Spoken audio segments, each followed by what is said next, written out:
जय श्री राम भाई लोगों। I Himanshu welcome you all to our channel current मुद्दे। आज की वीडियो में हम रेलवे एग्जामिनेशन 24-25 में जो अपकमिंग एग्ज़ाम्स हैं आपके एनटीपीसी और रेलवे ग्रुप डी, उसके लिए हम कुछ बेस्ट पीवाईक्यूज देखेंगे ज्योमेट्री के, जो कि प्रीवियस ईयर एग्जामिनेशन में पूछे गए हैं रेलवे एग्ज़ाम के, लाइक एनटीपीसी, ग्रुप डी और एएलपी वगैरह। तो इसमें जो भी मुझे ठीक ठाक क्वेश्चन लगे जो कि प्रीवियस ईयर के हैं वो हम देखेंगे। हम चीज़ें विद कंसेप्ट डिस्कस करेंगे, जहाँ भी मुझे लगेगा कि कुछ बताना चाहिए कंसेप्ट वाइज या इसके पीछे का लॉजिक, तो वो चीज़ें हम देखेंगे। बाकी जो भी ठीक ठाक क्वेश्चन मुझे लगे, हालांकि एसएससी से लेवल कम आता है, कुछ एक क्वेश्चन होते हैं कि बहुत अच्छे आ जाते हैं, बट नॉर्मली अगर देखा जाए तो लेवल एसएससी से तो कम ही रहता है। तो उस चीज़ का भी ध्यान रखना कि जो नए हैं या फिर जो प्रॉपर रेलवे के एस्पिरेंट्स हैं, ये हो सकता है कि उनके लिए ज़्यादा बेनिफिशियल हो, बट एसएससी वाले भी जो बिगनर हैं वो भी देख सकते हैं आराम से। मैं चीज़ें कंसेप्ट वाइज डिस्कस करूँगा, तो जो भी नया कंसेप्ट मिले वो आप ठीक है नोट डाउन कर लेना, है ना। तो स्टार्ट करते हैं हमारा फर्स्ट क्वेश्चन। देखो, ये एक ग्रुप डी का क्वेश्चन है। इस क्वेश्चन में हमें बोला गया है कि आप क्या बताओ, राइट एंगल ट्राइंगल बताओ, है ना। तो राइट एंगल ट्राइंगल में क्या बताना होता है, बेसिकली हमें पता होना चाहिए कि ट्रिपलेट की फॉर्म में होते हैं वो। ठीक। तो ट्रिपलेट की फॉर्म में यानी एक तो उसमें बेस होगा, एक उसमें क्या होगा अपने पास परपेंडिकुलर होगा, एक इसमें हाइपोटेन्यूस होगा, यानी एक होगा आधार, ठीक है, एक होगा अपने पास लंब और एक होगा कर्ण। ठीक है। तो इसमें क्या होता है, हमें ये चीज़ें चेक करनी होगी इन चारों में से। अब है ना, उससे पहले आपको मेन जो छोटे छोटे जो बेसिक ट्रिपलेट्स हैं वो आपको पता होने चाहिए। ये जो ट्रिपलेट्स हैं मेनली इतना आपको याद होना चाहिए, राइट। ठीक है, जैसे हमारे पास 3 4 5 8 ट्रिपलेट है, 5 12 13 ट्रिपलेट है, 6 8 10 ये इसी का ही जस्ट डबल कर दिया दो से मल्टीप्लाई करके, तो 7 24 25 है, ये है। तो ये आपको बेसिकली याद होनी चाहिए, है ना। दूसरी चीज़, हम एक चीज़ और देखो यहाँ पर कि ये जो ट्रिपलेट्स होते हैं नॉर्मली क्या होता है, ये 2n n² - 1 और n² + 1 इस फॉर्म में होते हैं। ये आपको ध्यान रखना है, ठीक है। अब जैसे मैं यहाँ पर अगर n की वैल्यू 2 पुट करता हूँ तो यहाँ पर कितना आ जाएगा, 4। 2 पुट करने पर यहाँ आएगा 3, 2 पुट करने पर यहाँ आएगा 5। ठीक है। तो ये चीज़ अपने पास ये वाला ट्रिपलेट बन गया। आप जैसे यहाँ पर कोई भी एग्जांपल ले लो, आप यहाँ पर जैसे मान लो 4 पुट कर देते हैं, है ना। तो 4 पुट करने से यहाँ पर आया 8, 4 पुट करने से यहाँ पर आया 15 और 4 पुट करने से यहाँ पर आया 17। ठीक है। तो ये एक ट्रिपलेट बनता है अपने पास, ये रहा। तो बेसिकली क्या होता है, इस फॉर्म में होते हैं। और एक चीज़ और देखने वाली है कि हमारे पास जो हाइपोटेनियस होता है, ये भी आप याद रखना, कई बार ऑप्शन एलिमिनेट करने में फ़ायदा होता है इसमें। जो हमारे पास जो हाइपोटेनियस होता है यानी हमारा जो कर्ण होता है, वो 6n+1 या 6n-1 की फॉर्म में होता है जनरली। ठीक है। तो ये चीज़ आप ध्यान रखेंगे। लेट सपोज कि यहाँ पर मैं n की कोई भी वैल्यू रखता हूँ, ठीक है। तो अगर मेरे पास एक हाइपोटेनियस होगा तो वो बहुत ज़्यादा पॉसिबिलिटी है कि वो इसी फॉर्म में होगा, ठीक है। जैसे हमारे पास ये है 40, तो 40 क्या 6n-1 की फॉर्म में है, राइट है। हमारे पास ये n = 7 रखोगे तो 41 आ जाता है यहाँ से। ठीक है।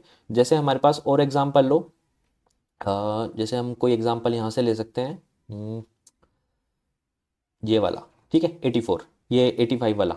ठीक है। तो ये 84+1 होता है ना। तो ये कितने बार जाएगा अपने पास, 12 × 6 + 1 की फॉर्म में होगा, यानी 6n+1 की फॉर्म में हो गया ये। तो यहाँ से भी आप ये चीज़ें देख सकते हो, है ना, कि जो हाइपोटेनियस होता है वो 6n+1 और 6n-1 की फॉर्म में होता है। तो ये दो तीन चीज़ें थी जो आप याद रखोगे बेसिकली, लेकिन आपको याद ही होनी चाहिए, तो वो ज़्यादा बेनिफिशियल है। अब यहाँ पर आओ हमारे पास, देखो हमने कहा था कि ये याद रखना है आपको, तो ये हमारे पास यहाँ से दिख रहा है कि ये एक ट्रिपलेट होता है। अभी हमने देखा 13, 84 और 85, ये ट्रिपलेट होता है, हमने यहाँ देखा अभी। ठीक है, ये वाला। तो ये चीज़ है हमारे पास। इसमें हम वैसे भी चेक कर सकते हैं कि 6n+1 और 6n-1 की फॉर्म में है या नहीं। तो अगर मैं इसमें करूँगा तो 114 आएगा, तो वो भी नहीं जाता, और 116 आएगा तो वो भी डिवाइड नहीं होगा, है ना। और यहाँ से 111 तो 110 भी नहीं होगा 6 का मल्टीपल, और 112 जो है वो भी 6 का मल्टीपल नहीं होगा। ठीक है। यहाँ पर भी आप ये चीज़ चेक कर सकते हैं कि सॉरी, ये तो छोटा हो गया ना, 112, तो ये बड़ा है, तो यहाँ चेक करेंगे, देख 6n+1 की फॉर्म में है, नहीं होगा। ठीक है, 6n-1 की फॉर्म में भी नहीं है ये। तो यहाँ से ना ये वाला है, ये हमारे पास हाइपोटेनस, ये भी 6n+1 और 6n-1 की फॉर्म में नहीं है। ठीक है। तो एक यही ऑप्शन बचता है कि यहाँ पर जो हमारा 85 है, ये 6n+1 की फॉर्म में, यानी हमारे हाइपोटेनस होगा, एक ही ऑप्शन पॉसिबल है। ठीक है। तो आप इसको ऐसे चेक कर सकते हो। आई होप ये समझ में आई होगी चीज़, छोटी सी चीज़ है बट समझ में आई होगी। चीज़ें ध्यान रखना आप, है ना। कई बार क्या होता है, बहुत बड़ा दे देता है यार ट्रिपलेट, हमें चेक करना नहीं हो पाता हमसे एग्जाम में चेक, तो आप ऐसे चेक कर सकते हो। ओके। नेक्स्ट क्वेश्चन देखो, ये भी ग्रुप डी का आया हुआ क्वेश्चन है। इस क्वेश्चन में हमें कुछ डिटेल्स गिवन है और हमें एंगल पूछा हुआ है एक्स जेड वाई, ठीक है, यानी हमें एक्स जेड और वाई ये वाला एंगल पूछा है हमें। ओके, तो इसको थीटा मान लेते हैं। हमें बोला गया है कि in the diagram M is the mid point of Y Z, Y Z का मिड पॉइंट, ये एम क्या है, मिड पॉइंट है, यानी ये लाइन यानी वाई एम और एम जेड क्या है, दोनों बराबर है। X M Z, X M और जेड यानी ये वाला जो एंगल है हमारे पास 32 दे रखा है, और एक्स वाई जेड यानी ये वाला एंगल जो है ये 16 दे रखा है। ओके, तो अब आप ध्यान से देखो कि अगर ये एक्सटीरियर एंगल है एम, एक्सटीरियर एंगल एम जो है एक्स एम जेड, ये किसका एक्सटीरियर एंगल है, एक्स वाई एम ट्राइंगल का, तो ये भी क्या हो जाएगा, 16 हो जाएगा। ठीक है, तो अगर ये 16 है, ये 16 है, तो यानी हमें पता है कि इस ये वाली जो साइड है इसके सामने अगर ये 16 है तो यहाँ पर भी ये साइड जो है बराबर होंगी, क्योंकि आमने सामने की साइड अगर बराबर है तभी उनके आमने सामने के एंगल बराबर होते हैं। सिमिलरली हमारे को दोनों पता है कि दोनों एंगल बराबर है, यानी वाई एंगल और एक्स एंगल बराबर है, तो इनके सामने वाली जो साइड होगी वो भी बराबर होगी। इट मीन्स हम कह सकते हैं कि वाई एम इक्वल टू क्या है, एक्स एम हो जाएगा।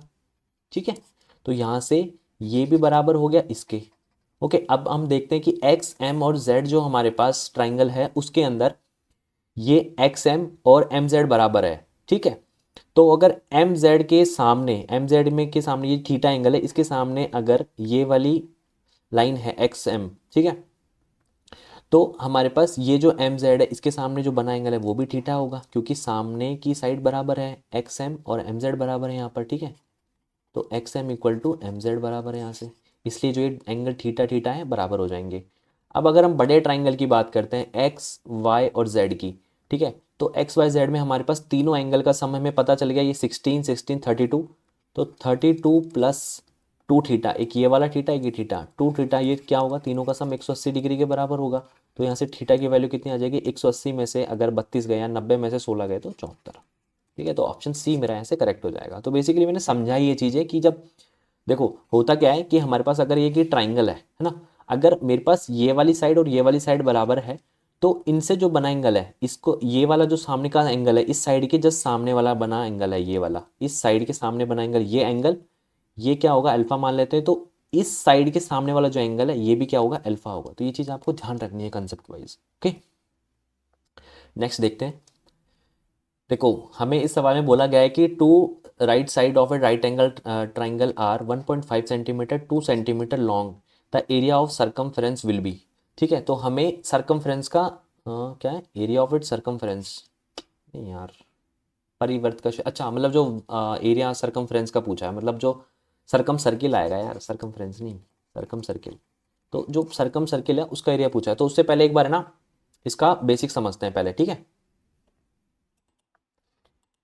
तो इस टॉपिक से जो भी क्वेश्चन हम बन सकते हैं अभी, है ना, तो इम्पॉर्टेंट वो हम देखेंगे। देखो हमें बोला क्या गया है कि एक अगर हमारे पास राइट एंगल ट्राइंगल है ना, एक राइट एंगल ट्राइंगल है और उसके अंदर मेरे पास एक सर्किल गिवन है, ठीक है, अंदर की तरफ ये, ठीक है, अगर मुझसे पूछ ले कि यार ये बताओ कि इसकी जो रेडियस है वो क्या होगी, है ना, इसकी रेडियस है क्या होगी, तो इसकी रेडियस का सिंपल सा फॉर्मूला होता है आर बराबर इस केस में होगा P plus B minus H upon 2, या फिर हमारे पास बोल सकते हैं इसको लंब, ठीक है, प्लस आधार माइनस कर्ण अपॉन 2। ठीक है, आर इक्वल टू हिंदी में भी लिख दिया है मैंने। ठीक है, अगर ये P है ये B है और ये H है तो आप इसको यहाँ से डायरेक्ट निकाल सकते हैं। या फिर अगर मैं एक जनरल अगर ट्राइंगल की बात करता हूँ, एक जनरल ट्राइंगल है उसके अंदर अगर रेडियस पूछ लेता है हमसे, ठीक है, कि एक जनरल ट्राइंगल है उसके अंदर कोई एक सर्किल है उसकी रेडियस आर है, तो इस रेडियस का फॉर्मूला क्या होगा, आर बराबर में एक जनरल सर्किल की बात करूँ तो डेल्टा बाई एस होता है, डेल्टा बाई एस, यानी जहाँ पर जो डेल्टा है वो क्या होता है, एरिया, और जो एस होता है वो क्या होता है, सेमी पेरीमीटर होता है। ठीक है, अच्छा सेमी पेरीमीटर क्या होता है, लेट सपोज कि ये जो ट्राइंगल है इसकी जो साइड्स है तीनों ए बी सी हैं, तो सेमी पेरीमीटर क्या होगा, एस बराबर होता है ए प्लस बी प्लस सी अपॉन 2, इसे बोलते हैं सेमी पेरीमीटर। ठीक है, तो आप इसका एरिया यहाँ से भी निकाल सकते हैं। लेट सपोज जैसे मैं अगर यहाँ पर एक एग्जांपल लूँ कि एक ट्रिपलेट ही मान लेते हैं कि ये 3 है, ये 4 है और ये 5 है, ठीक है, ऐसे मान लेते हैं ये राइट एंगल ट्राइंगल है। तो यहाँ से अगर मैं रेडियस की बात करूँ तो वो रेडियस कितनी हो जाएगी, आर इक्वल टू हो जाएगा 3 प्लस 4 माइनस 5 अपॉन 2, है ना, 7 में से 5 गए 2 यानी 1, रेडियस 1 हो जाएगी। इस ट्राइंगल से भी इस वाला जो फॉर्मूला है इससे भी निकाल सकते हैं क्योंकि एक हर ट्राइंगल के लिए वैलिड होगा ये। ठीक है, तो यहाँ से अगर r बराबर निकाल सकते हैं तो रेडियस जो हमारे पास जो एरिया होगा वो क्या होगा हमारे पास half into base into height होता है एक राइट एंगल ट्राइंगल का एरिया, तो 3 इंटू 4 होगा। और नीचे हमारे पास सेमी पेरीमीटर क्या होगा, तीनों का सम अपॉन हाफ, तो 5 + 4 9 3 12 हो जाएगा। ठीक है, तो 6/6 बराबर कितना आएगा 1। तो यहाँ से भी हमारे पास जो आंसर है वो क्या आ जाएगा 1 आ जाएगा। ठीक है, और अगर मैं सरकम सर्किल की बात करूं कि ये हमारे पास एक सर्किल है, हमारे पास एक ट्राइंगल है, इससे एक इनकी तीनों साइड को टच करता हुआ एक हमारे पास सर्किल है। ठीक है, तो इस सर्किल को हम बोलते हैं सरकम सर्किल। ठीक है, तो इस सरकम सर्किल की जो रेडियस है ना, वो क्या होगी वो ध्यान से देखना। मान लेते हैं कि यहाँ पर ये सेंटर इसका ओ है इस सर्किल का। ठीक है, तो इसकी जो रेडियस होगी ना भाई वो होगी हाइपोटेनियस का हाफ, यानी हाइपोटेनियस यानी कर्ण। तो ये पूरा जो डिस्टेंस है ये वाली जो ये एच है, तो हमारे पास ध्यान रखना जो ये आर बराबर होता है, कैपिटल आर से डिनोट कर रहा हूँ मैं सरकम रेडियस को, वो क्या होगा हमारे पास h/2 होगी। ठीक है, और ये वाली जो लाइन है ये भी क्या होगी, ये भी बराबर होगी किसके, इन तीनों के, है ना, क्योंकि ये देखो सेंटर है और ये हमारे पास एक हमारी जो सरकमफ्रेंस है वहां से ये पॉइंट लिया है मैंने। ठीक है, तो ये वाली लाइन जिसे मैं अगर पॉइंट डिनोट कर देता हूँ, ये मान लेता हूँ बी है, ये ए है और ये सी है। तो हमें यहाँ से ये दिख रहा है कि ए ओ बराबर ओ सी बराबर बी ओ होगा, और वो किसके बराबर होगा आर के, and which is equal to h/2 होगा। ठीक है, तो आप ये चीज़ भी ध्यान रखेंगे। ठीक है, किसके केस में, राइट एंगल ट्राइंगल के केस में। और अगर मैं एक जनरल ट्राइंगल की बात करूँ इस केस में, जैसे हमने यहाँ लिया है तो वो भी लिख लो कि लेट सपोज मेरे पास एक सर्किल है, इस सर्किल की तीनों साइड को ट्राइंगल है, इस ट्राइंगल की तीनों साइड को टच करता हुआ एक हमारे पास सर्किल है जिसे हम क्या बोलेंगे सरकम सर्किल है। इस ट्राइंगल की जो साइड्स हैं वो ए बी सी है। तो इस केस में अगर मुझे ये रेडियस निकालनी है आर, तो वो कैसे निकालूंगा, आर बराबर होता है A B C upon 4 into area. ठीक है, तो ये मान लेते हैं कि ये साइड ए है, ये बी है और ये सी है। ठीक है, तो अब यहाँ से भी इसका निकाल सकते हैं। अच्छा, और इसको मैं स्पेसिफिक केस में बताऊं तो अगर मान लेते हैं कि ये जो ए बराबर बी बराबर सी हो, यानी वो एक क्या हो, इक्विलेटर ट्राइंगल हो, इक्विलेटर ट्राइंगल, तो उस केस में जो सरकम रेडियस है ना, वो क्या होगी वो भी देख लो। तो मान लेते हैं कि ये जो सर इक्विलेटर ट्राइंगल है इसकी जो साइड है वो मान लेते हैं पी है। ठीक है, पी है, तो जो रेडियस होगी सरकम रेडियस होगी वो ध्यान रखना वो होती है हमारे पास p/√3। ठीक है, डायरेक्ट निकालोगे हम यहाँ से, तो ये चीज़ भी आप ध्यान रखोगे। अच्छा, और क्या देख सकते हैं हम, नेक्स्ट पेपर देखो यहाँ देखते हैं। मान लेते हैं कि अगर मेरे पास और क्या हो सकता है, रेडियस जो होता है सरकम रेडियस और जो ये छोटी वाली जो रेडियस है, ठीक है, इन सर्किल होता है जो, इन दोनों के बीच में रिलेशन क्या होता है वो देखते हैं। यानी सरकम रेडियस और इन रेडियस, इन दोनों के बीच में रिलेशन क्या होता है, अगर मुझे बोला जाए कि इन दोनों के बीच की डिस्टेंस क्या है।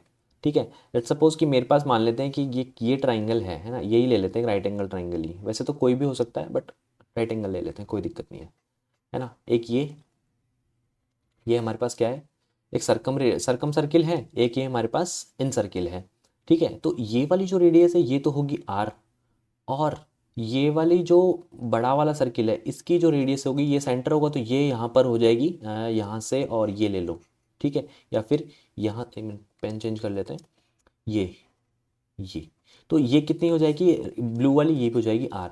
तो हमारे पास क्या है कि ये जो सेंटर है इस छोटे वाले का सेंटर है और ये बड़े वाले का सेंटर, तो इसको हम ओ मान लेते हैं और इसको ओ डैश मान लेते हैं। तो ओ से और ओ डैश के बीच की जो डिस्टेंस है ये भी आप याद रखोगे, वो होती है r-2r।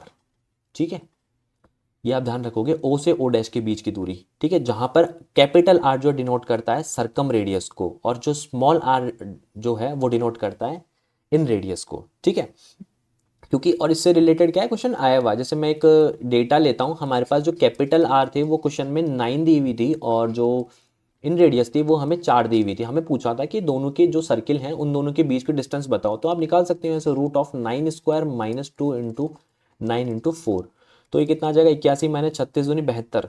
ठीक है, तो यहाँ से जब कितना बचेगा 9, और 9 का जो रूट होता है वो होता है 3। ठीक है, तो ये एनटीपीसी का आया हुआ क्वेश्चन है जो अभी 2021 में हुआ था, आई थिंक 2021-22 में उसका क्वेश्चन है ये। ठीक है, तो ये चीज़ भी आप याद रखेंगे। और एक चीज़ देखो, जैसे मान लो कि अगर मेरे को क्या दिया हुआ है, जैसे एक सरकम रेडियस है वो 9 दी हुई है, यानी कैपिटल आर जो 9 दी हुई है। ठीक है, 9 नहीं थी, 12.5। ठीक है, 12.5 ले लो। कैपिटल जो आर है वो 12.5 थी और स्मॉल जो आर थी आई थिंक 3 थी, I am not sure, but यही था डेटा शायद। तो ये क्वेश्चन आया हुआ है, हमें पूछा गया था कि आप सीधा है ना इन दोनों डेटा से आप क्या बताओ, एरिया बताओ, एरिया ऑफ ट्राइंगल। ठीक है, तो आप इसको एरिया ऑफ ट्राइंगल कैसे निकालोगे यहाँ से आप डायरेक्ट। तो देखो एक रिलेशन याद रखो, जो सेमी जो पेरीमीटर होता है एस, वो होता है क्या, आर, स्मॉल आर प्लस ये। ठीक है, तो ये आप ये चीज़ याद रखें कि यहाँ से आप देखो जो सेमी पेरीमीटर निकालोगे तो ये कितना हो जाएगा, 3 प्लस ये हो जाएगा 25, है ना। तो ये कितना हो जाएगा मेरे पास 28। ठीक है, और हमें क्या पूछा है कि एरिया बताओ, हमें एक पता है कि आर बराबर क्या होता है, डेल्टा बाई एस होता है, यानी एरिया अपन सेमी पेरीमीटर होता है, तो डेल्टा ही निकालना है, तो आर इंटू एस हो जाएगा। आर हमें कितना दिया हुआ है 3 और एस हमें कितना दिया हुआ है 28, तो 28 दिया कितना होता है 84। ठीक है, तो 84 जो भी यूनिट स्क्वायर आ जाएगा। तो ये भी पूछा गया तो आप ये रिलेशन भी याद रखेंगे। ठीक है, और हम क्या क्या रिलेशन याद रख सकते हैं, एक और लिखो, यहाँ देखते हैं। जैसे मान लो हमारे पास ये राइट एंगल ट्राइंगल है। ठीक है, हमने हमने एक पता है कि अगर मैं ये लाइन खींच दूंगा यहाँ से और एक सरकम सर्किल खींच दूंगा तो ये तो क्या हो जाएगा मेरे पास, एक सरकम सर्किल बन जाएगा और ये क्या हो जाएगी, उसकी रेडियस हो जाएगी ये लाइन जो है। लेकिन अगर मेरे पास मैं यहाँ से 2 लाइन खींचता हूँ जो कि क्या है, सामने वाली जो साइड है उसको क्या है 3 इक्वल पार्ट में डिवाइड करे। जैसे सपोज कि ये ए है और ये बी है, ये सी है। ठीक है, ये बी पर राइट एंगल ट्राइंगल है। अब मैं कह देता हूँ कि मान लेते हैं कि ये एक्स है और ये वाई है। तो अगर मेरे को ये गिवन है कि A X equal to X Y equal to Y X है, ठीक है, तो उस केस में हमारे पास एक रिलेशन बनता है, वो आप याद रखेंगे, वो होता है B X square plus B Y square equal to था 5/9। ठीक है, ये जो कंप्लीट लाइन है ए सी स्क्वायर। ठीक है, तो ये इस पे भी आया हुआ है क्वेश्चन, तो ये रिलेशन भी जो है आप याद रखोगे, विच इज गिवन कि यहाँ पर ये जो तीनों साइड्स हैं ये बराबर है हमारे पास। ओके, तो ये भी आप याद रखेंगे। आई थिंक शायद इतना इनफ है। अब एक बार हम सवाल कर लेते हैं और अगर मुझे कुछ याद आएगा तो देख लेंगे। तो हमें यहाँ पर क्या दिया हुआ था कि यार एक two right sides of a right angle triangle are 1.5 and 2 centimetre long है। ठीक है, the area of circum circle बताना है। ओके, तो निकालते हैं। अच्छा एक चीज़ और मेरे को याद आई, वो भी लिख लो यार, है ना। अब मान लेते हैं कि एक राइट एंगल ट्राइंगल है। ठीक है, और उसके उसके केस में अगर मेरे पास, हमने अगर उसका एरिया निकालना है तो half into base into height होता है, बेस इंटू हाइट होता है ना। हाइट परपेंडिकुलर होगी हमारे पास। ठीक है, ये पी है, ये बी है और ये एच है। बट अगर मेरे पास ये एक आइसोसेलेस ट्राइंगल है, ठीक है, यानी हमें गिवन है कि ये भी क्या है, ये भी ए है और ये भी ए है, तो उस केस में हमारे पास जो एरिया होता है ना राइट एंगल ट्राइंगल का, इसमें आइसोसेलेस ट्राइंगल होना चाहिए, तो उस केस में जो एरिया होगा वो होगा हाइपोटेन्यूस जो होगा एच का स्क्वायर अपॉन 4। तो आप ये चीज़ भी याद रखेंगे। ठीक है, तो एक ये मुझे अभी याद आया तो मैंने ये लिखवा दिया। ठीक है, याद रखना इसको भी। अब देखते हैं सवाल। तो हमें सवाल में क्या गिवन है कि दो राइट एंगल्स एंगल है, इसकी जो साइड है 1.5 सेंटीमीटर और 2 सेंटीमीटर लॉन्ग है। ठीक है, ये हमारे पास एक राइट एंगल ट्राइंगल है और इसमें एक साइड हमारे पास 1.5 है और एक साइड हमारे पास क्या है 2 है। ठीक है, तो ये साइड हम पता लगा सकते हैं, ट्रिपलेट ही बन रहा है ये, तो हमें पता है 15, 20 और 25 का ट्रिपलेट होता है। ठीक है, 3, 4, 5 से ही बनता है ये भी। ओके, इसका आधा कर दिया तो ये 1.5, ये 2 और तो ये कितना हो जाएगा 2.5 हो जाएगा। ठीक है, इसलिए ट्रिपलेट काम आते हैं, आपको याद भी रखने थे। ठीक है, तो ये हो गया हमारे पास 2.5। अब हम पूछा है कि एरिया ऑफ सर्कम सर्किल बताओ, तो हमें इस केस में हमें पता था यार सर्कम सर्किल का हमने 2 फॉर्मूले देखे थे ऊपर। ठीक है, हम दोनों से ही कर सकते हैं, आपको जो अच्छा लगे उससे आप इसको निकाल सकते हो। ठीक है, देखो हमने क्या देखा था, आर बराबर क्या होता है H/2 होता है ना। तो यहाँ से आप निकाल सकते हैं एरिया भी। ठीक है, तो आर बराबर मेरे पास क्या होगा H/2 होगा, यानी हमारे पास आर बराबर क्या होगा 2.5/2। इसको हम क्या लिख सकते हैं 5/4 भी लिख सकते हैं। अब यहाँ से मैं डायरेक्ट, जब रेडियस है तो ये एक सर्किल बन रहा है आउटर में, है ना, सरकम सर्किल, तो इसका एरिया क्या होता है पाई आर स्क्वायर होता है। तो पाई इंटू कितना हो जाएगा आर स्क्वायर हो जाएगा, 5/4 का स्क्वायर होता है। 5/4 क्या होता है 1.25 होता है, और 1.25 का स्क्वायर क्या होता है 1.5625 होगा। तो ये कितना हो जाएगा पाई इंटू 1.5625 सेंटीमीटर स्क्वायर। ठीक है, यहाँ से निकाल सकते हो या आप ये R equal to A B C upon 4 delta है, यहाँ से भी आप निकाल सकते हो, है ना। लेकिन इतना करने की जरूरत नहीं है, आप डायरेक्ट ये फॉर्मूला लगाओ। और क्वेश्चन देखो इससे रिलेटेड जो हमने अभी देखा, what is the radius of a circle formed inside a right angle triangle with 9, 40 and 41।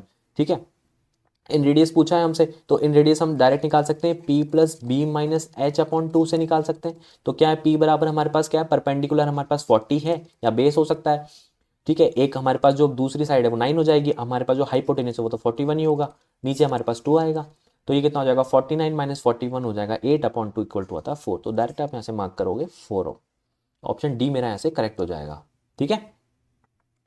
Next question देखते हैं। हमें एक राइट एंगल ट्राइंगल दी हुई है A B C, in which A equal to 90 degree है, ए बी इक्वल टू 6 है, ए सी equal to 8 है, what will be the perimeter of circle whose centre O is inside the triangle, ठीक है।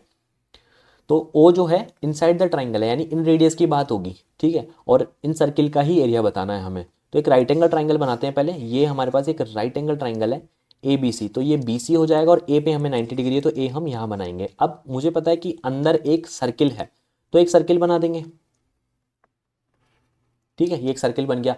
हमें ए सी की लेंथ दी हुई है 8 सेंटीमीटर, ए बी की लेंथ हमें 6 दी हुई है, तो हमें पता है 10 हो जाएगा वापस से, ठीक है। 3 4 5 वाले ट्रिपलेट्स का डबल कर दिया, 6 8 और 10, ठीक है।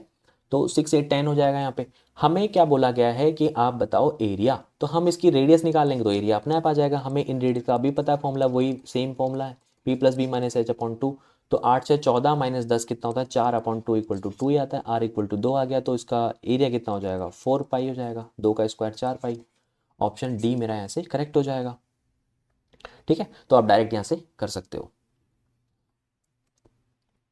और देखो एक नेक्स्ट टाइप आ गया हमारे पास, ट्राइंगल ए बी सी है। इसमें क्या दे रखा है हमें कि ए बी बराबर क्या है 5, पी क्यू बराबर 2 ट्राइंगल दे रखे हैं, इक्वल इक्वल ट्राइंगल है, ठीक है। तो हमें एरिया का रेशो पूछा है, ठीक है। वैसे तो हम अगर डायरेक्ट पता है तो हम इसको मार्क कर सकते हैं, लेकिन पहले एक बार कंसेप्ट देख लेते हैं तो ज़्यादा ठीक रहेगा, ठीक है।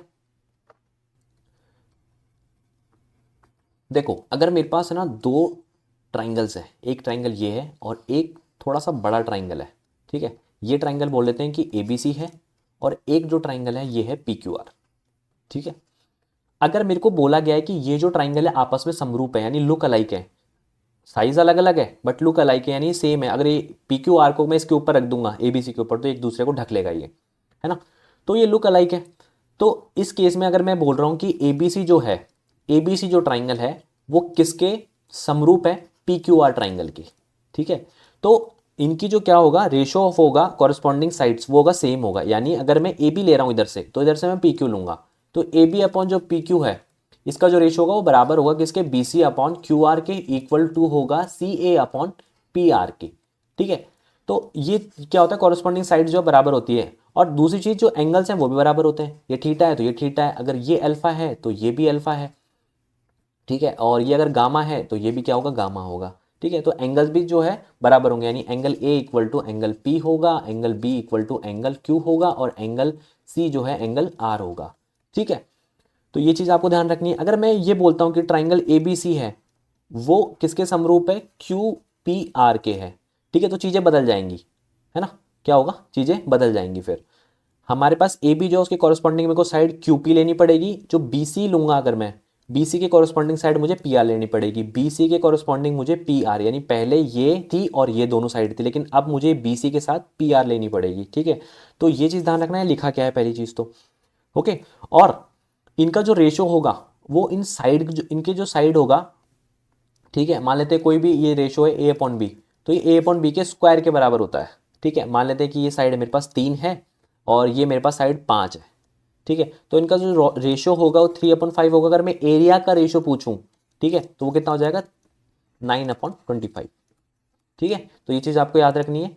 अब इस क्वेश्चन पे देखो, हमने हमारे पास दोनों ट्राइंगल ये ए बी दिया हुआ है 5 और पी क्यू दिया हुआ है 3।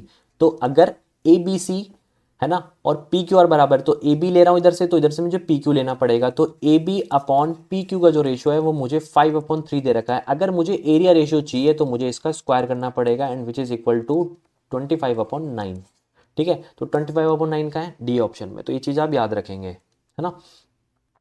और देखो हमारे पास ये सवाल दिया हुआ है, इसमें हमें बोला गया है कि जो लेंथ है 3 साइड्स की, ठीक है, वो 8 13 और 15 गिवन है, ठीक है। What is the ratio of reciprocal of altitude, यानी एक त्रिभुज की तीनों लंबाई दे रखी है 8 13 और 15, और इसके जो शीर्ष हैं उसके लंबों का अनुपात हो क्या होगा। देखो पहले एक बार कंसेप्ट वाइज देख लेते हैं कि अगर मेरे पास एक ही राइट एंगल क्या नॉर्मल ट्राइंगल है ए बी सी, ओके, और मैं इस पर लंब खींचता हूँ, तो ये लंब है, मान लेते हैं कि ये P है, यहाँ से एक लंब खींचा तो ये Q है, यहाँ से एक लंब खींचा तो ये क्या है, R है।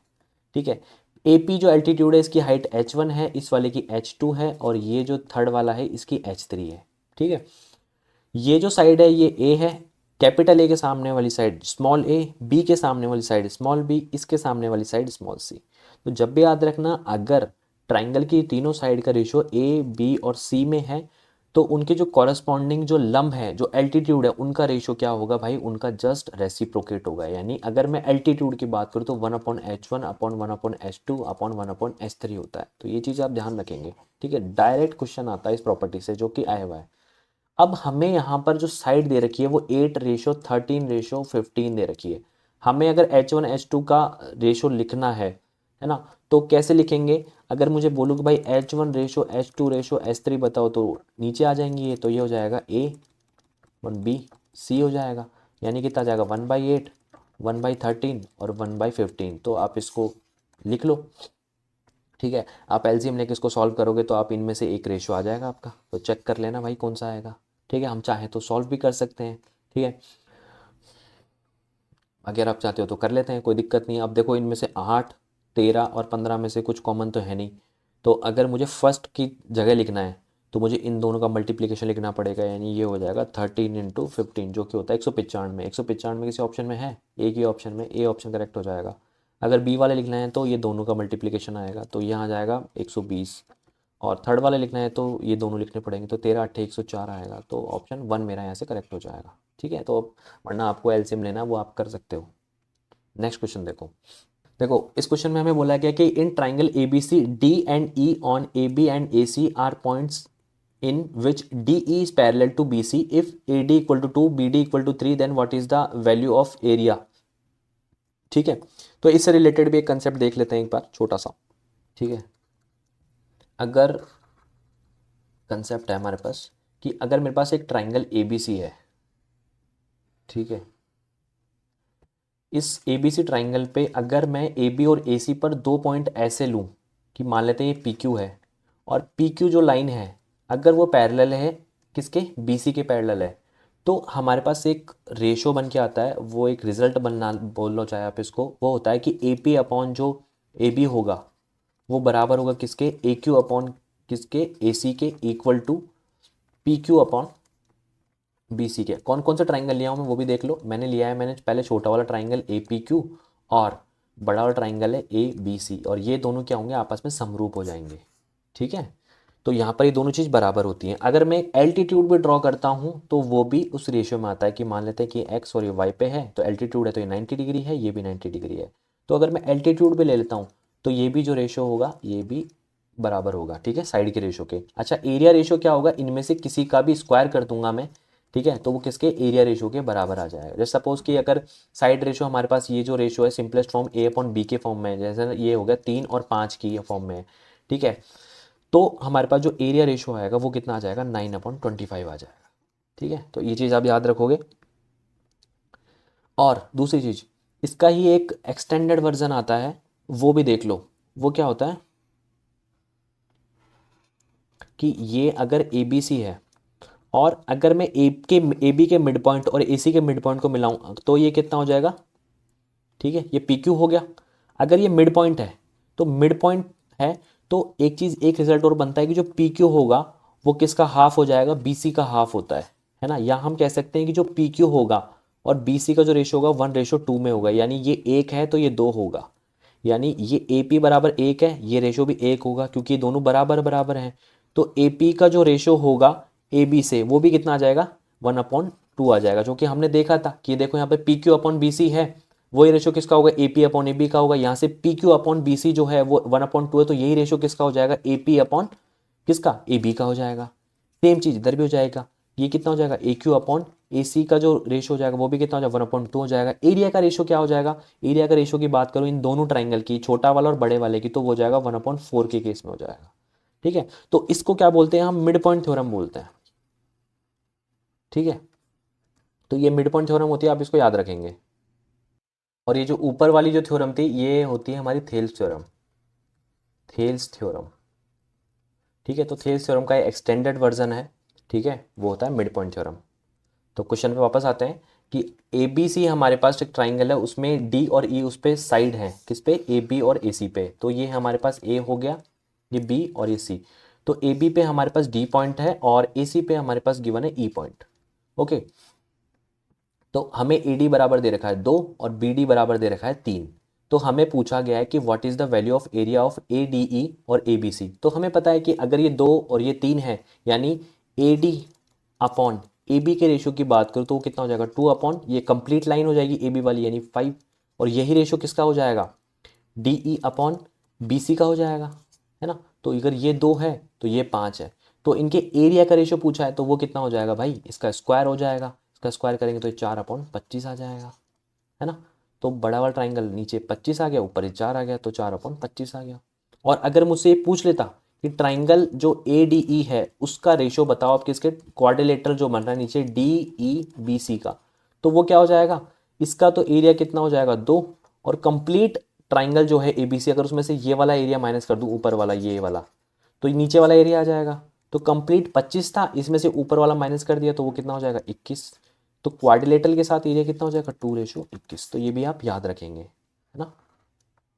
और देखो, in triangle A B C point M is on the side of A B and point N is side on A C such that B M and C become a trapezium. Okay, the ratio of side of M N and side of BC is 7:9. Calculate the ratio of the area of triangle AMN and the area of trapezium BMNC। देखो, जो हमने ऊपर सवाल करा ये same वैसा ही है, group D का आया हुआ क्वेश्चन है। देखो, ये हमारे पास एक ए बी सी ट्राइंगल है एक, उसमें हमें बोला गया है कि जो एम पॉइंट है वो ए बी की साइड पे है, ये एम पॉइंट मान लेते हैं यहाँ पर, और एन पॉइंट है जो ए सी पे है।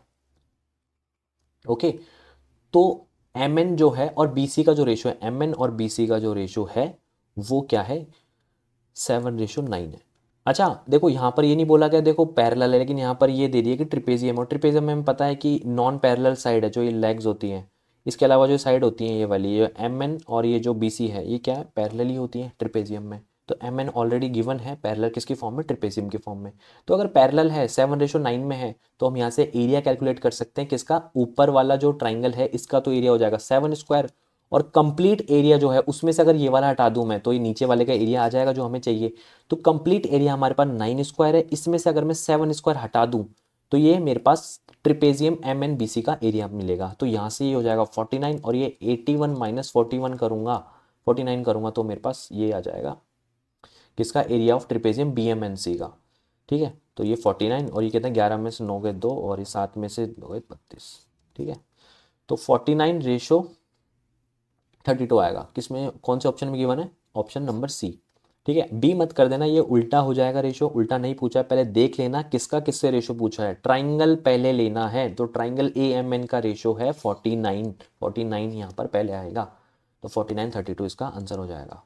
नेक्स्ट क्वेश्चन देखो, हमें क्वाड्रिलेटरल गिवन है, तो ये क्या है, quadrilateral are 25 inclined on one side of quadrilateral, the acute angle formed between the diagonals. अच्छा देखो, बढ़िया क्वेश्चन है। एक चतुर्भुज के विकर्ण चतुर्भुज के एक भुजा पर 25 झुके हुए हैं, 25 डिग्री पर झुके हुए हैं, विकर्णों के बीच निर्मित होने वाला न्यून कोण क्या है। देखो, एक चतुर्भुज है हमारे पास, ठीक है, ये हमारे पास एक क्वाड्रिलेटरल बना लिया, इसके दोनों डायगोनल्स है ये, है ना। तो ये कह रहा है कि एक भुजा पर 25 डिग्री झुके हुए हैं, तो ये भी 25 झुका हुआ है ना। दोनों डायगोनल जो है, डायगोनल्स बोला है, तो दोनों डायगोनल्स, एक ये वाला डायगोनल ये भी डायगोनल, दोनों दोनों सेम डिग्री पे झुके हुए हैं।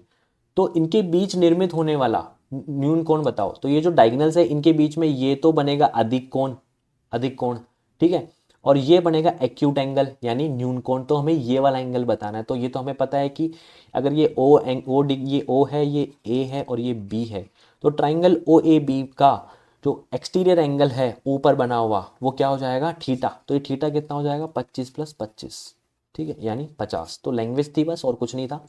बी ऑप्शन मेरा यहाँ से करेक्ट हो जाएगा।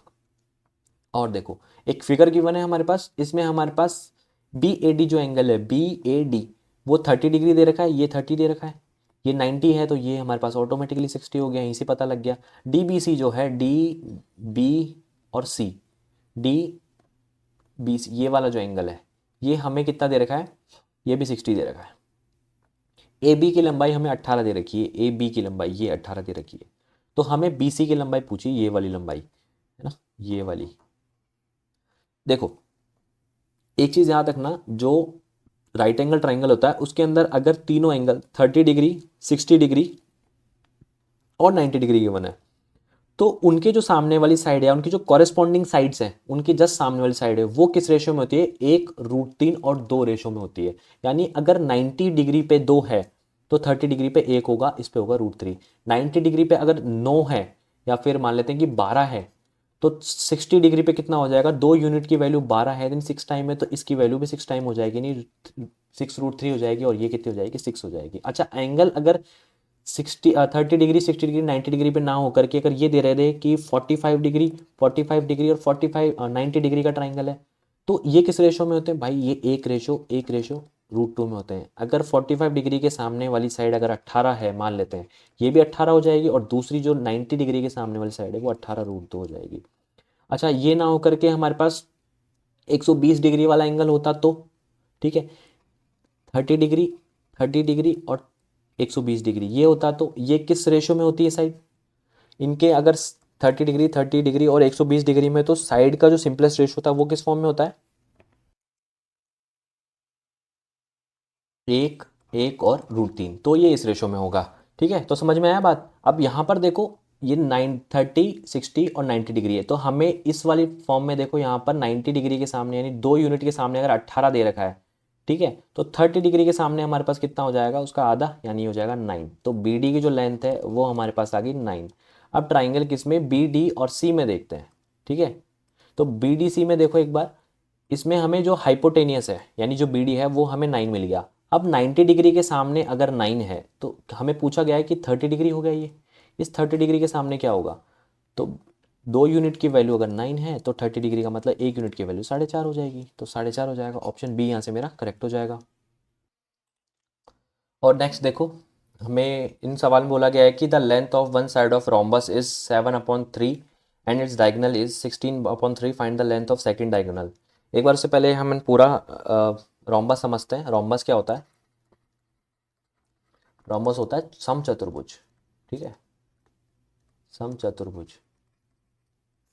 अब इसकी प्रॉपर्टीज देखते हैं कैसा होता है, वो सब समझते हैं। देखो नाम से ही समझ में आ रहा है हिंदी में समचतुर्भुज, यानी इससे हम पता लगाएंगे कि क्या है, इसकी सारी साइड्स जो हैं वो बराबर होती हैं। यानी ये भी ए है, ये भी ए है, ये भी ए है और ये भी ए है। ये वाली जो साइड है, जैसे हम नाम कर लेते हैं ए बी सी डी, तो इसमें हमें दिख रहा है कि जो ए बी है वो पैरेलल है किसके, डी सी के, और ए डी जो पैरेलल है ये किसके है, पैरेलल बी सी के। ठीक, यहाँ लिख सकते हैं हम ए बी जो पैरेलल है वो किसके, डी सी के, और दूसरी चीज़ ए डी जो पैरेलल है वो किसके, बी सी के। तो ये दो चीज़ याद रखेंगे, सारी साइड्स बराबर होती है, ऑल साइड आर इक्वल। और क्या होगा, अच्छा इनके डायगोनल की बात कर लेते हैं एक बार। इनके डायगोनल मान लेते हैं कि ये एक डायगोनल है और एक ही दूसरा डायगोनल है, क्या ये दोनों बराबर होंगे, तो ये दोनों बराबर नहीं होते हैं, ये भी ध्यान रखना है आपको। तो D1 is not equal to D2 होता है इस केस में, बट D1 परपेंडिकुलर D2 होता है। इसका क्या मतलब है, यानी अगर ये O पॉइंट पे इंटरसेक्ट करें तो ये O पॉइंट पे क्या है, परपेंडिकुलर है। ठीक है, तो परपेंडिकुलर यानी एक दूसरे पे क्या है, लंबवत है ये, है ना। तो D1 D2 क्या है, लंबवत है एक दूसरे के। अच्छा और दूसरी चीज़, ये जो O पॉइंट है जहाँ पर ये कट कर रहे हैं वो क्या होता है, इनको बाइसेक्ट करता है। यानी ए ओ जो है वो किसके बराबर होगा, ओ सी के। ध्यान से सुनना, ए ओ बराबर होगा ओ सी के, एंड डी ओ बराबर होगा, यानी डी ओ वाली जो लेंथ है वो ओ बी के बराबर होगा, कॉमा डी ओ, ये जो लेंथ है वो किसके बराबर होगा, ओ बी के। आपस में बराबर नहीं होगा, बट ये जो ओ पॉइंट है कंप्लीट जो डायगोनल है उसको आधा आधा कर देता है। यानी अगर डायगोनल बी डी है तो वो आधा आधा हो जाएगा किससे, पॉइंट ओ से। ओके, तो ये चीज़ आप ध्यान रखेंगे, है ना। और अब और क्या देख सकते हैं हम, एरिया देखते हैं इसका। ठीक, तो एरिया देखो, अगर मेरे पास ये एक क्या है, समचतुर्भुज है, ठीक है, और यहाँ पर ये क्या है, इसके साइड तो ए है, ये एंगल मान लेते हैं थीटा बना हुआ है, सारे एंगल थीटा है, तो सारे तो नहीं, मतलब ये एंगल थीटा है, तो इसके सामने वाला एंगल है ये भी थीटा हो जाएगा। ठीक है, और ये वाला जो एंगल है अगर ये थीटा है तो ये होता है 180 माइनस थीटा, ये भी कितना हो जाएगा, 180 माइनस थीटा। तो यहाँ से क्या चीज़ समझ में आ रही है कि आमने सामने वाले जो एंगल है वो बराबर होते हैं, तो ए बी सी और डी।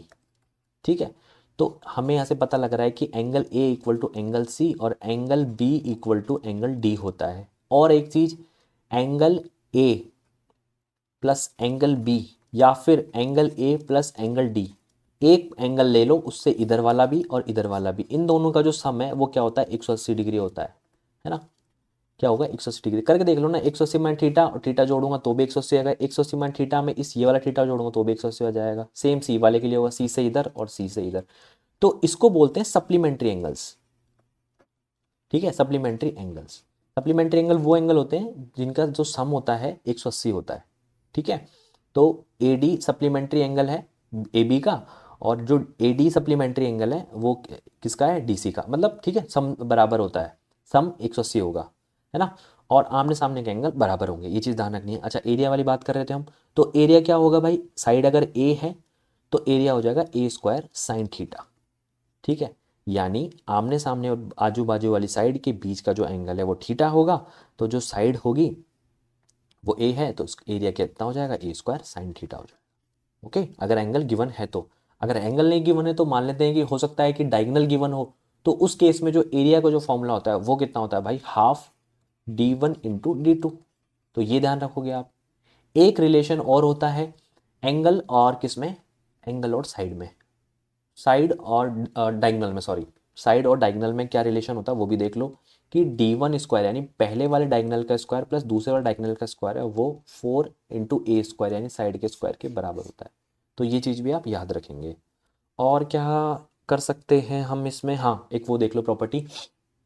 देखो, अगर मेरे पास एक ये समचतुर्भुज है ना, और उसके बीच में अगर एक इन सर्किल ठीक है, ये इन सर्किल है, इसकी अगर रेडियस मुझे आर दे रखी है ना, तो आर रेडियस कैसे फाइंड करूंगा मैं, आर रेडियस का फॉर्मूला भी लिख लो, D one D two upon 4a।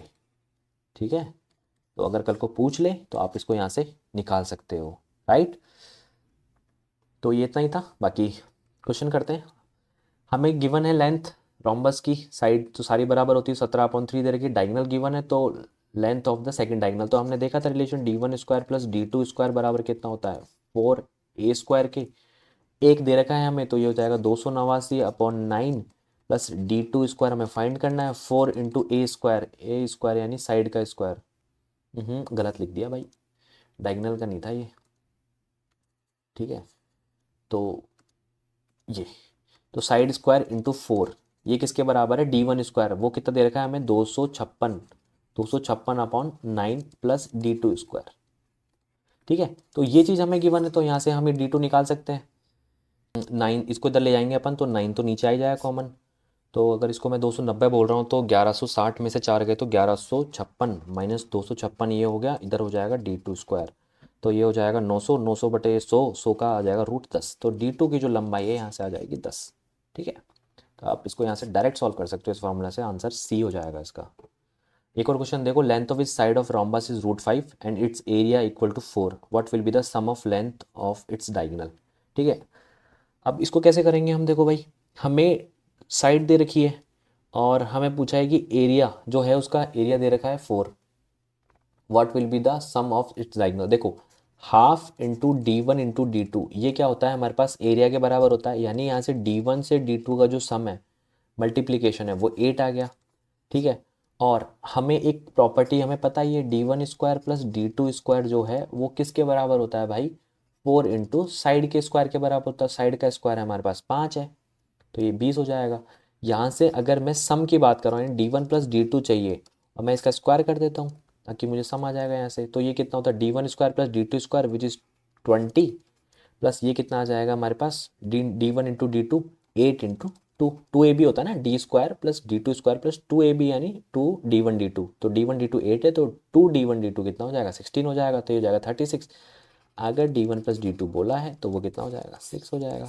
ठीक है, तो यहाँ से हमारे पास ऑप्शन कौन सा करेक्ट होगा, कहाँ गया, बी करेक्ट होगा। ठीक है, एक और क्वेश्चन देखो, the length of one side of A rhombus is 26 and the length of one diagonal is 48, then what will be the length of the second diagonal। अब ये फिर वही चीज़ आ गई, सेम क्वेश्चन है हमारे पास, साइड दे रखी है, एक 26 है तो 26 स्क्वायर इंटू 4 होगा। ठीक है, और एक डायगोनल हमारे पास 48 का स्क्वायर है, दूसरा डायगोनल हमारे पास D2 स्क्वायर है, तो यहाँ से आप इसको फाइंड कर सकते हो कितना आ जाएगा। ठीक है, निकाल लेना। 26 का स्क्वायर कितना होता है हमारे पास, 676 होता है। 676 इंटू 4 कर लेना। -48 का स्क्वायर कितना होता है, 2304 होता है। ठीक है, इसका रूट कर देना, आंसर आ जाएगा आपका। ठीक है, एक और क्वेश्चन देखो। The diagonal of a rhombus are 16 and 12 centimetre, what is the perimeter of rhombus. ठीक है, पेरीमीटर क्या होता है, 4a है ना। एक साइड अगर a है तो चार साइड के क्या हो जाएगा, 4a हो जाएगी। तो डायगोनल दे रखा है रोम्बस के 16 और 12, तो पेरीमीटर पूछा है। तो साइड निकाल लो यहाँ से, 16 का स्क्वायर प्लस 12 का स्क्वायर इक्वल टू 4 इंटू ए का स्क्वायर, यानी जो साइड है हमारे पास। तो 16 का स्क्वायर 12 का स्क्वायर किसके बराबर होता है, 20 के स्क्वायर के बराबर होता है ना। ये तो पता ही होगा ना, 12 16 20 होता है ट्रिपलेट। तो 20 का square equal to 4a square हो जाएगा। तो ये 400/4 यानी 100। ए बराबर कितना आ जाएगा, 400/4 इन 100 आ जाएगा, तो ये जाएगा 10। और 10 को 4 से मल्टीप्लाई करूँगा तो 40 आ जाएगा। ठीक है, तो ऑप्शन डी मेरा यहाँ से करेक्ट हो जाएगा। तो ये रोम्बस वाले क्वेश्चन थे, कुछ ज़्यादा कुछ था नहीं, बट फॉर्मूला बेस्ड थे। अगर आपको फॉर्मूला नहीं पता तो दिक्कत हो सकती है थोड़ी सी एग्जाम में। तो ये आप डायरेक्ट फॉर्मूला इनको रिवीजन करना, डेली याद हो जाएंगे। एक और क्वेश्चन देखो। If an asymmetric ABCD E and F are the midpoint of two transverse side AB and CD then FE। ठीक है, हमें ABCD एक असिमेट्रिक दे रखा है। ठीक है, क्वाड्रिलेटरली बन गया ABCD। अब पता नहीं ये क्या है, क्वेश्चन में बोला है कि उन्हें भी नहीं पता क्या है, असिमेट्रिक है। E and F are the mid point of two transverse side. ये मिड पॉइंट है इसका E। नहीं नहीं, अच्छा अच्छा अच्छा अच्छा, ओके ओके ओके, एक मिनट, हाँ ये मी, हाँ सही है, और गलत तो नहीं पढ़ रहा। E and F are the mid point of two transfer side AB and CD। तो CD, अच्छा ये CD हो जाएगा, ओके। तो ये हो जाएगा F। तो हमें क्या बोला गया, हमें रिलेशन पूछा है, ठीक है, FE का। देखो ये चीज़, तो ये डायरेक्ट रिजल्ट होता है, आप इसको याद रखोगे कि अगर हमारे पास मान लो कोई भी क्वाड्रिलेटरल है, कोई भी, उनकी अगर बीच की साइड है ना, उनके मिड पॉइंट के अगर मिलाने वाली जो लाइन है, यानी कौन सी होगी, EF। तो इसका जो सम होगा ना, वो क्या होगा हमारे पास, जो इसके अगल बगल वाली साइड है, यानी कौन कौन सी, AB। ठीक है, और दूसरी साइड कौन सी हमारे पास, CD। इसको क्या होगी, हाफ होती है ये। ठीक है, आप इसको डायरेक्ट याद रखेंगे। ठीक है, तो ये सीधा प्रॉपर्टी बेस्ड क्वेश्चन आया था हमारे पास, है ना।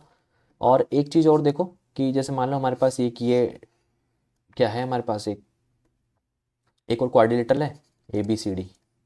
ठीक है, इसके अगर मान लेते हैं कि दोनों जो डायगोनल है वो यहाँ क्रॉस कर रहे हैं, और डायगोनल के जो मिड पॉइंट है ये है, ये दोनों मिड पॉइंट है डायगोनल के, E और F।